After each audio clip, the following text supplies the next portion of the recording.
नमस्कार, मैं हूं अर्चित और आप देख रहे हैं न्यूज नेक्स्ट। तो चलिए रुक करते हैं इस खास खबर की ओर।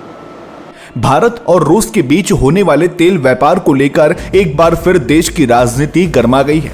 अमेरिका ने भारत को रूस से तेल खरीदने के लिए 30 दिनों की अस्थायी मोहलत क्या दी। विपक्ष ने इसे सीधे तौर पर भारत की संप्रभुता और विदेश नीति पर हमला करार दिया है। शिवसेना यूबीटी के फायरब्रांड नेता संजय राउत से लेकर कांग्रेस और आरजेडी तक ने केंद्र सरकार को कटघरे में खड़ा कर दिया। शिवसेना यूबीटी सांसद संजय राउत ने इस मुद्दे पर तीखी प्रतिक्रिया देते हुए कहा कि ये बात समझ से परे है कि कोई दूसरा देश भारत को इस तरह परमिशन दे।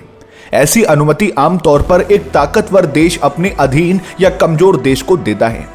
अगर भारत को रूस से तेल खरीदने के लिए अमेरिका से 1 महीने की छूट लेनी पड़ रही है तो इसका मतलब है कि हमारी विदेश नीति कहीं न कहीं दूसरे देश के इशारों पर चल रही है।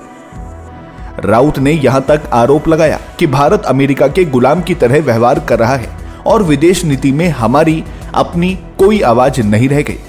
वहीं कांग्रेस के वरिष्ठ नेता जयराम रमेश ने भी सरकार को घेरते हुए कहा कि अमेरिका हमें सर्टिफिकेट देने वाला कौन होता है, ये हमारी संप्रभुता पर आक्रमण है। निक्सन और किसिंजर ने 1971 में यही भाषा इस्तेमाल की थी, जिसका इंदिरा गांधी ने करारा जवाब दिया था।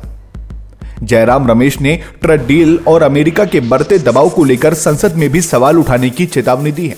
आरजेडी नेता मनोज कुमार झा ने भी इस मामले में प्रधानमंत्री और विदेश मंत्री की चुप्पी पर सवाल उठाए हैं।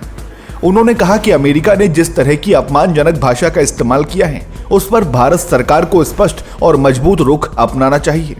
बता दें कि अमेरिकी ट्रेजरी डिपार्टमेंट ने भारतीय रिफाइनरियों को रूसी तेल खरीदने के लिए 30 दिन की अस्थायी छूट दी है, जिसे विपक्ष भारत के आंतरिक मामलों में दखल मान रहा है। अब देखना यह है कि केंद्र सरकार इस तीखे विरोध का क्या जवाब देती है। फिलहाल अपनी राय कमेंट बॉक्स में साझा करना बिल्कुल ना भूलें और ऐसी ही देश और विदेश की तमाम बड़ी खबरों के लिए सब्सक्राइब करें हमारे चैनल को।